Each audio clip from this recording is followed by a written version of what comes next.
On the news, Burundi President Pierre Nkurunziza dies months before official handover. President Buhari approves hazard allowance for health workers.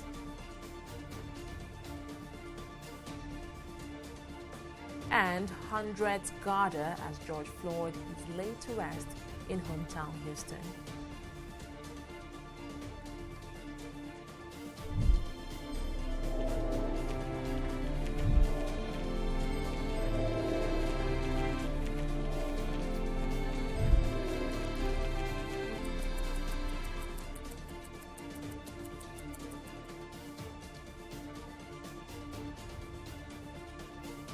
A warm welcome to News Now. I am Fidelia Aguncha. Burundi's President Pierre Nkurunziza has died of a heart attack. A government statement confirming his death said the president died at a hospital where he has been receiving treatment since Saturday. He was 55 years old. Meanwhile, his wife, Dennis Nkurunziza, is currently undergoing treatment for COVID-19 in Kenya. Nkurunziza ruled Burundi for 15 years. After he was elected in 2005, he was due to hand over to the president-elect Evariste Ndayishimiye in late August. And back home to Nigeria, there is good news for frontline health workers battling the COVID-19 pandemic, as the federal government has approved the payment of 2 months hazard allowance to them. The decision follows a meeting between representatives of the federal government and health professional associations. Speaking after the meeting, Minister of Labour and Employment Chris Ngige said the hazard allowance for the months of April and May would be paid before Friday, June 12, 2020. Ngige said the urgent approval granted by President Muhammadu Buhari was in appreciation of efforts of health workers risking their lives on the front line in the fight against COVID-19. The president also approved insurance coverage for the health workers in line with the Memorandum of Understanding signed between both parties on April 21, 2020. Now, amid rising cases of COVID-19 infections in the country, there are indications that many Nigerians have relaxed their adherence to safety precautions. Our correspondent Adeshewa Ojushoga reports that in several parts of Lagos State, residents are going about daily activities without face masks and regard for social distance. She files in this report. In relaxing the lockdown imposed to contain the COVID-19 pandemic, the federal government made compulsory the practice of preventive measures like wearing a face mask in public places and social distancing. One would have expected strict compliance with these life-saving measures, but that isn't the case. What make we know that we have face masks now? Be say, number one, this matter where they down, this COVID-19 where they down now, where they tell us, we will now believe saying a lie, saying a scam. No be say you know they, but for Nigeria, we believe saying a lie and a scam. You understand? Because number one is this: when the matter na 100 and something, you understand? They say we could their house. Now where sickness don't worst, as we dey hear them. They say we could come outside. You understand? So we don't believe say the matter say na lie be that. You understand? Like me now, I get my own here. You understand? But why they hold am say because of all this police embarrassment? That's why they hold am. If not be so, me I know they wear am again. Since the easing of the lockdown, Nigeria's COVID-19 toll is more than doubled. And amid the rising numbers, health experts are calling for unique ways to sensitize citizens on the importance of adhering to the guidelines. There's this aspect of building trust by public health institutions, which the masses and the public will have to follow. So the first thing is how much has the government communicated well with the people? So apart from posting the latest statistics about the COVID-19 virus and the number of deaths and the number of infection, I think it's really interesting that we need to do more in terms of pandemic communication, in terms of letting people know about positive recovery stories. People that have had these COVID-19 survivors should come out, and talk to the masses about their experiences. So I think people are not really seeing much of this. Dr. Olufadewa has also raised concerns on the sale of cloth face masks in unhygienic places like roadsides and crowded marketplaces.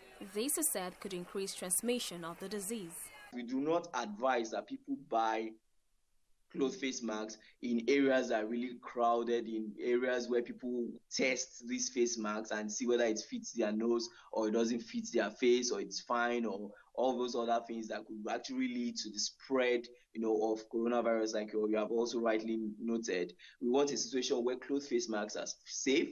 We advocate for, for this face masks to be sold in stores, and then they should probably be well labeled with size for people to also understand that, okay, this is their size, so they don't have to get to test it. It's been 4 months since the coronavirus pandemic hit Lagos State, and since then, it is accounting for over 5,000 positive cases. The state government has been charged to be on top of their games to ensure that there is a strict compliance to the directive of the World Health Organization in winning this fight against COVID-19.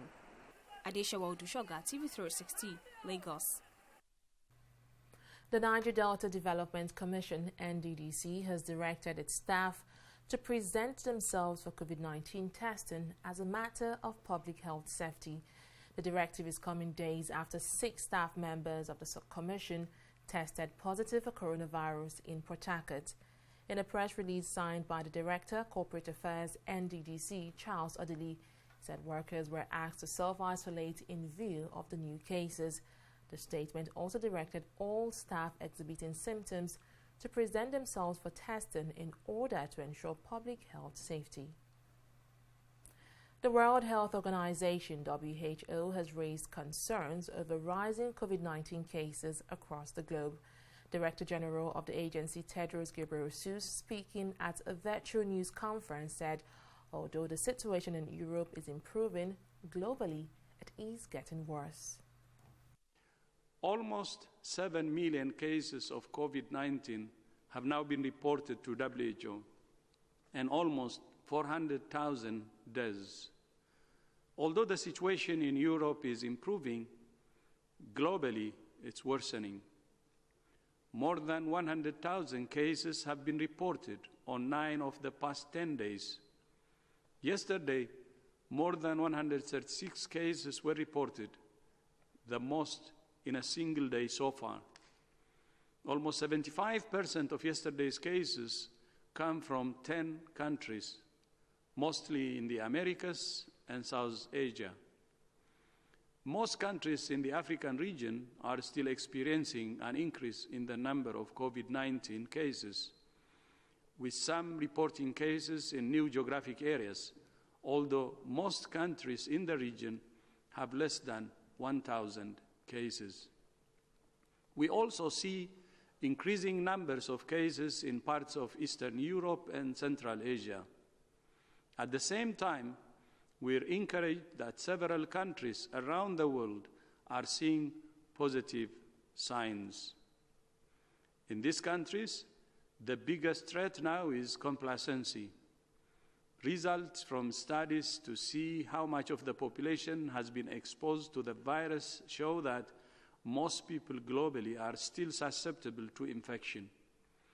We continue to urge active surveillance to ensure the virus does not rebound, especially as mass gatherings of all kinds are starting to resume in some countries.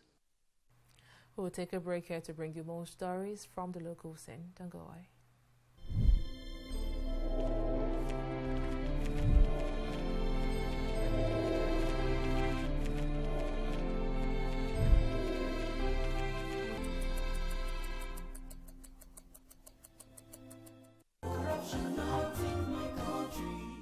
Give him his shoes somewhere here, his phone and everything. Don't do like that today, no. Thank you. So, bye-bye. Hey, Oga, where do you think you are going? Home. You never shake body. Eh? You never shake body. Shake body, see? Huh? You never shake body. Eh? You never shake body. I don't get combo for my body. You go take for here. Sit down there. Down. What's this man still doing here? They say I do shake body. I shake body, I shake body. They say I do this. And I say I don't get cover. You are asking for money. Sorry, ma'am. Asking for money to bail a suspect is an act of corruption. both of you will be punished. Corruption is not allowed within the force. Remember, police is your friend. Giving and taking bribe is wrong. corruption, not in my country. Stop corruption now. Corruption not in my country. Welcome back. And to security matters now, 2 aid workers abducted by Boko Haram insurgents have been rescued by troops of the Nigerian army. The aid workers attached to Action Against Hunger and the International Committee for Red Cross ICRC were rescued alongside 2 other captives on Monday. According to reports, the rescued persons were abducted while traveling along Maiduguri-Monguna Road in Borno State, but a swift response from the special forces of the Nigerian army, who trailed the group and engaged them in a gun duel, led to their freedom. Still on security, the federal government has arraigned kidnap kingpin Bala Hamisu, also known as Wadume, on 13 counts bordering on terrorism. Wadume is standing trial alongside 6 other defendants. When the matter was called in court today, the prosecution, Kansu Shuaibu Labaron, told the court that the 16-count charge earlier preferred against the defendants have been amended to 13 counts. When the charge was read to the defendant, they pleaded not guilty. The trial judge, Justice Binta Nyako, then adjourned the matter until June 22nd for commencement of trial. This case is one case that falls within the categories of cases that require to be dealt with expeditiously, and in view of which we needed to severe the charge and to make sure that the case takes off immediately. And we have asked for an accelerated hearing so that we commence this case in earnest and conclude it within record time. And the court agreed with us. The defense lawyers too equally agree with us. But they also have an intention to file bail application. And we are not opposed to that anyway, but we still insist that no bail application will stop the hearing and the trial in this matter. And in the light of that, the court has agreed that the matter will commence in earnest on the 22nd of June. And we are happy with that. Residents of Katsina State are protesting the incessant attacks on them by bandits. The protest was staged in some areas of the state on Tuesday, June 9th. Tens of youth in Yantumaki in Danmusa local government area of Katsina took to the streets to register their displeasure over the perpetual fear they say they now live in. They called on the government of President Muhammadu Buhari and Governor Aminu Wasari to intervene in the security situation. President Muhammadu Buhari has suspended the implementation of the Executive Order 10, which he recently signed to grant financial autonomy to state assemblies and judiciary. The decision was reached after a meeting between the governor's chief of staff to the president, Ibrahim Gambari, and some ministers in Abuja on Monday. The president was very pleased that for us as governors, we are all united in our support for the autonomy of the judiciary and the legislature. That's the position of the 36 governors of the Federation. What is at issue is the constitutionality of the modalities of what had been put in the executive order. And Mr. President was gracious enough to say, okay, given your concerns about that, we would delay the gazetting of the order and allow you and the Attorney General and the Honorable Minister for Finance, Planning and Budget to work out the modalities. And in any case, we have been meeting at our level with the Conference of Speakers. The Vice Chairman of the Nigerian Governors Forum was delegated as the chair of a number of governors who have gained legislative experience, either because they were in the House of Representatives, or they were speakers of the State Assembly, or they were senators in the Federal Republic. And that committee has been meeting with the delegation of the Conference of Speakers, working out these modalities. And we believe that all of that will be settled amicably without any resort to courts. Now, to discuss this further, I'm being joined via Skype by a former Vice President of the Nigeria Bar Association, Monday Ubani. Thank you very much, Mr. Ubani, for your time.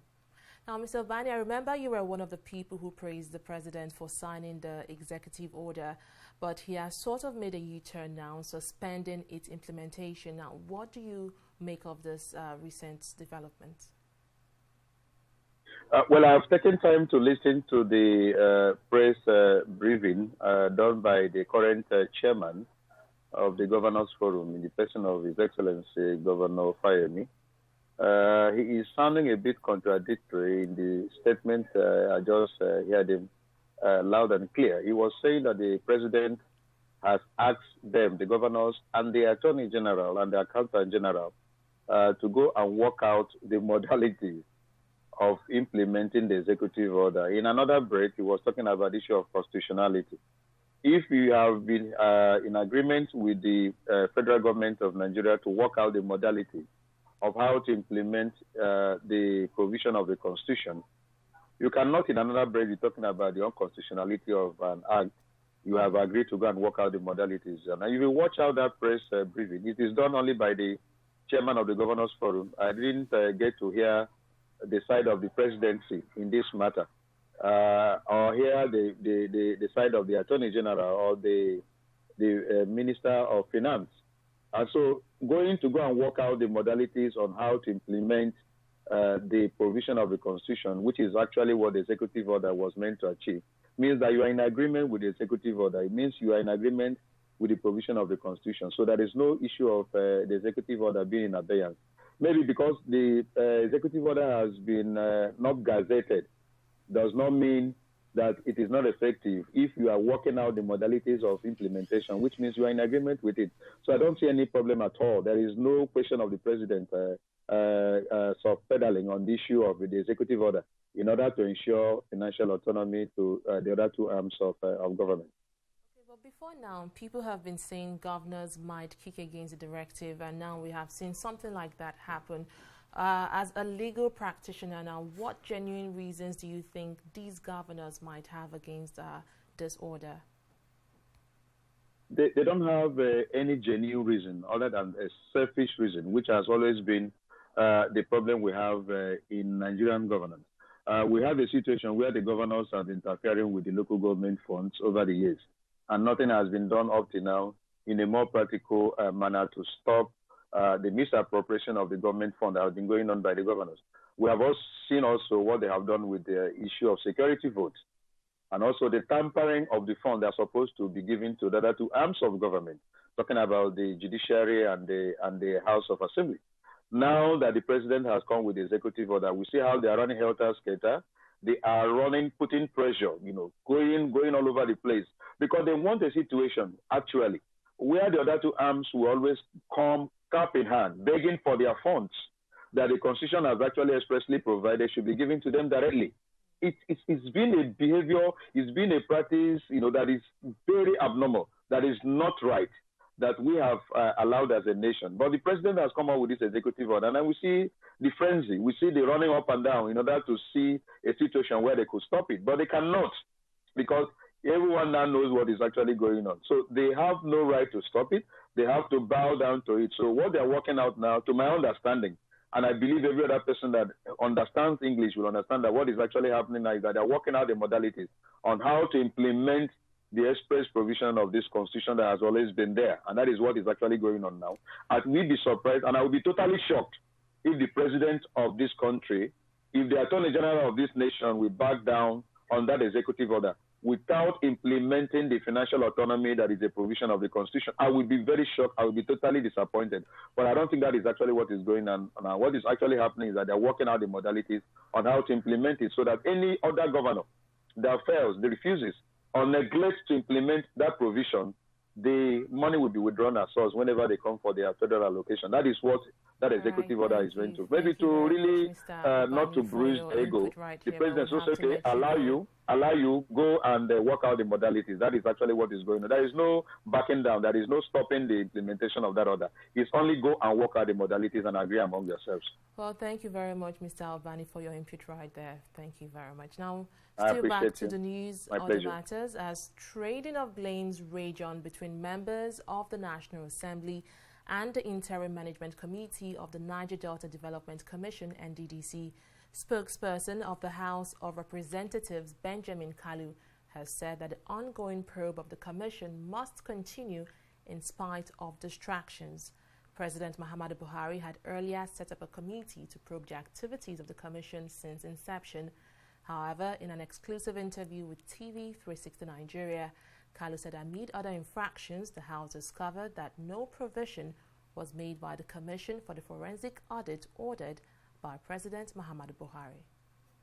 When the head of government, the President of the Republic, gave a directive, it is taken that every MDA,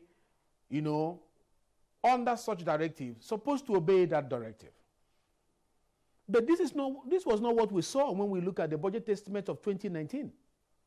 This particular commission did not have any budget line that captured forensic auditing. This is what Nigerians need to do. That budget was presented without any adherence to the directive of Mr. President. That is the truth. That is a role that the Auditor General is supposed to play. Did he play that role in giving the list of external auditors to be chosen from? And also the scale of fees that are supposed to be paid, did he handle that responsibility? That is a question for another day, and we will discover that in the course of our oversight functions. We are interacting with the Office of the Auditor General, Accountant General, and other agencies to establish what happened in their relationship. Even public procurement, all of them have a role to play, and we are reaching out to some of these agencies to give us what they have on their relationship with NDDC. We'll be able to guide NDDC to say, you didn't do this well, you need to do this well. Nobody is going to be crucified, but the truth must be revealed because this is taxpayers' money. When you are called to account for it, you should not start distracting the public because they are leaving the issue and they want the Nigerians to start pursuing shadow. And that is a strategic way of distracting the National Assembly. We'll take a break here, and when we return, we'll have Annetta Felix giving us the latest update in business. On DG360, we don't just ask the questions. What is wrong with amending the Constitution the way the National Assembly members have been doing it? We seek answers. The Constitution is constituent. Our problem is not lack of laws. Our problem is lack of the willpower to implement our laws. Answers that provide clarity.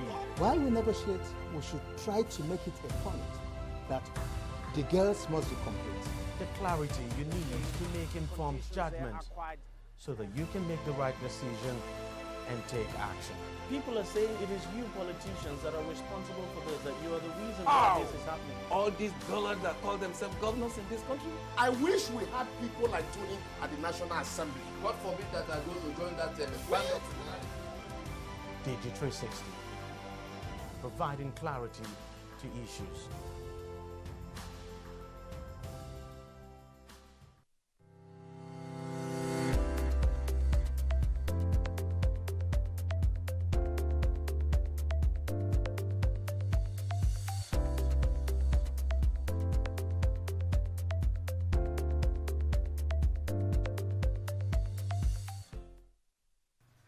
Welcome back. We'll now join Annetta Felix for News and Business.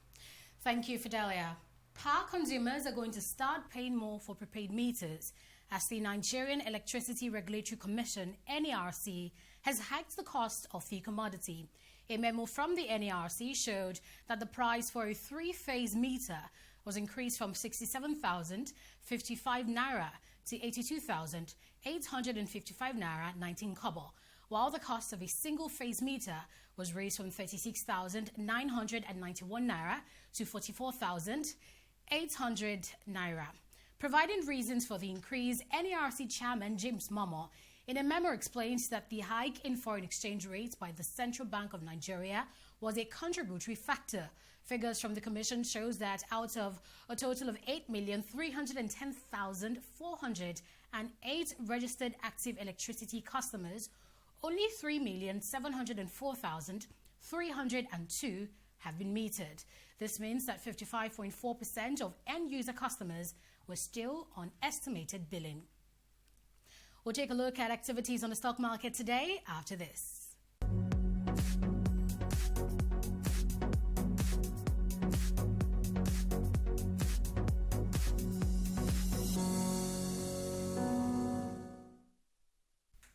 Equities like BUA Cement has led the NSE to gains today, with the all-share index closing up at 0.34%, and that's to close at 25,355.15 basis points. The positive market trend today also reflects in the market cap, which wraps up beautifully here at 13.216 trillion naira. And as you might have guessed, our top gainer here is BUA Cement, recording an increase of 4.10%, or gaining by 1 naira and 7 kobo. And of course, we see here that BOC Glass PLC is gaining by 10% today, with its share price adding here by 41 kobo. Moving on now to our other percentage gainers, Dangote Cement, and we see here Nemeth International Pharmaceuticals gaining by 4 kobo and 19 kobo respectively. And to our percentage laggards, we see that sectorally, oil and gas equities recorded losses of minus 2.26%. And we see here that 11 PLC or Mobile is losing by minus 9.96%, or 21 naira and 3 kobo. Fitson Healthcare as well as recording losses, as well as, let's see what we have, Retso Express and First Bank of Nigeria Holdings. And in summary, we see here that trading activities today shows over 268 million units of shares worth 1.12 billion naira exchanging hands in a total of 4,137 deals. And for our global stock market, it's sadly a bearish day for all of them. We see that in the UK, FTSE is sliding and actually became the worst performer in Europe today. In America, the Dow Jones Industrial Average is off 258 points, or if you like, 0.80%. And in Japan is a bearish market day in Nikkei as well, with the ASI closing at 0.38%. And that's it from here, Fidelia. Thank you very much, Annette. And on to the foreign scene. Family and close friends of George Floyd have gathered in Houston for his funeral after mourners paid their last respect to the African-American whose death in custody ignited global protest against police brutality and racism. The private funeral, with about 500 people in attendance, is taking place at the Fountain of Praise Church, Houston. According to family sources, Floyd will be buried right next to his mother. The funeral service is coming hours after a court set bail at $1 million for the white police officer charged with his murder last month in Minneapolis. Meanwhile, in Washington, Democratic lawmakers have unveiled a package of police reforms in response to the killing of unarmed black Americans by law enforcement agents. And in sports, Nigeria Professional Football League clubs may be expending up to about 2.5 million naira per game for COVID-19 tests amid plans to complete the season. Minister of Youth and Sports Development, Sunday Dari, had earlier revealed that the tests for players and coaches of all NPFL clubs are crucial towards resuming the league. Each NPFL team is expected to administer up to 50 tests for 40 players and 10 officials before every game. With the estimated cost of COVID-19 tests at around 50,000 naira, it means in total the 20 NPFL clubs would cough out a combined 50 million naira for the tests per game. The Minister of Sport is set to meet key Nigerian football stakeholders to decide whether the domestic league will go on or wind down. And that's it on News Now. Many thanks for joining us. I am Fidelia Aguncha. Bye for now.